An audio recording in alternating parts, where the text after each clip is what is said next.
In this lesson, we will discuss mining sequential patterns using the PrefixSpan algorithm. We will go over the key steps, obtaining prefixes and projecting suffixes, walk through a full example, and discuss efficiency considerations. Let's start with the definition of a prefix. A sequence alpha is a prefix of S if it matches the beginning of S, including all of some of its early events and possibly some items from the subsequent events. For example, A followed by ABC, followed by AC, then D, then CF. Possible prefixes are A, AA, A followed by AB, and so on. A suffix, on the other hand, is the remaining part of S after removing alpha. Working on the same example, for the prefix A, the suffix is ABC, AC, DCF. This is straightforward, we just removed the prefix. The second example is interesting because the first A comes from the first event, but the second A is a member of an unordered item set. So we use the underscore to express that this missing item set is a member of the prefix. Another interesting case is AB. Again, A comes from the first event, the B comes from this unordered set. That's why we have an underscore here. A prefix span starts with identifying length 1 frequent sequential patterns. After that, it's going to partition the database based on these prefixes, find the suffixes, and repeat the process.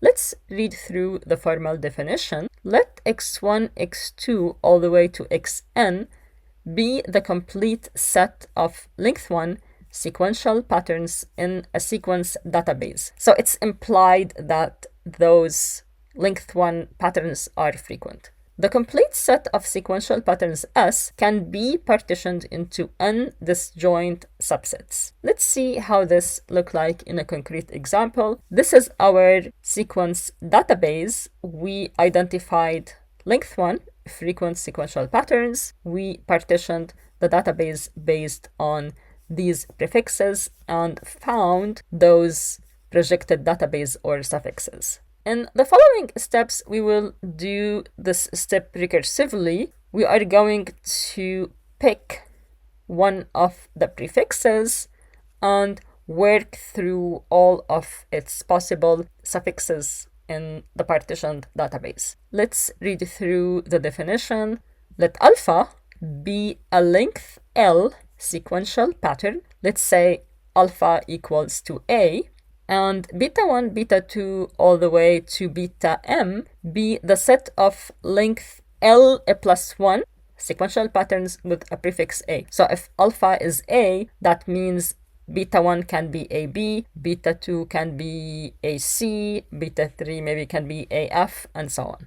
It says that the complete set of sequential patterns with a prefix alpha, except for alpha itself, can be partitioned into M disjoint subsets. Let's see how this looks like in a concrete example. This is the original data set. Alpha in this case is A. We partitioned based on A. Now we are going to find the frequent patterns inside the projected database of A. We get A, B, C, D, F. So those are beta 1, beta 2, beta 3. So we're going to partition the database based on alpha beta 1, alpha beta 2, and so on, and find the suffixes, keep on doing the process until we hit some stop condition where there are no more frequent patterns.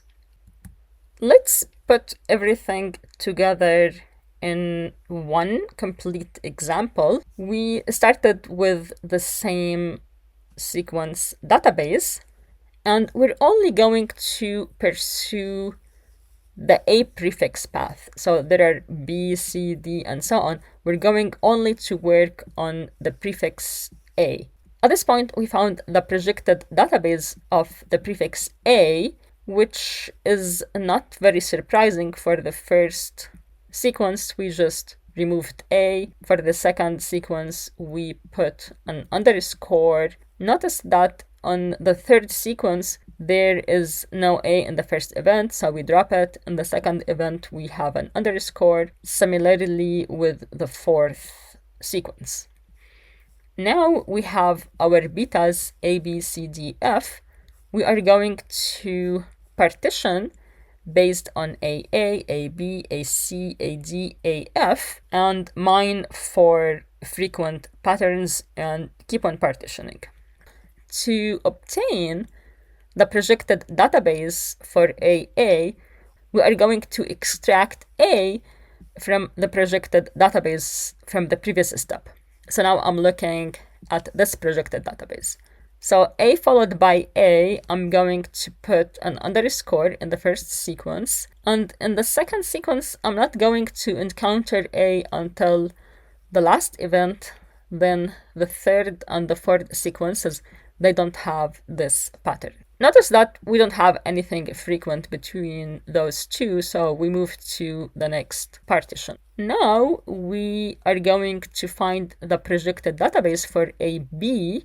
For the first sequence, notice we placed underscore in the place of B. For the second sequence, we did the same. The third sequence, notice AB appeared in the same unordered item set. This is not what we're looking for. And finally, for the fourth sequence, we have C as a suffix.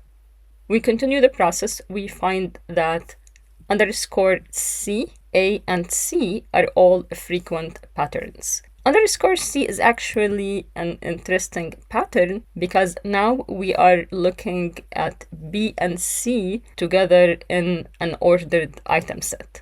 We find the suffixes for A followed by BC, ACD followed by CF, and AE. Notice A is frequent, so we get A, BC, a frequent subpattern. Moving on, we do the same for A and C and finish up the AB branch.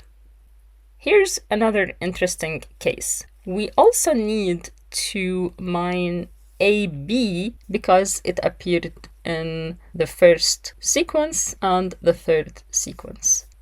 Finding the suffixes for AB is straightforward. We place underscore with the C and the second sequence will be projected as B. Moving on, we find the suffixes for ABD, ABDC, ABF, and we keep the process until we mine all the frequent subsequences under the A branch. At this point, we found all the sequential patterns under the prefix A. We move and do the B prefix, the C prefix, and so on.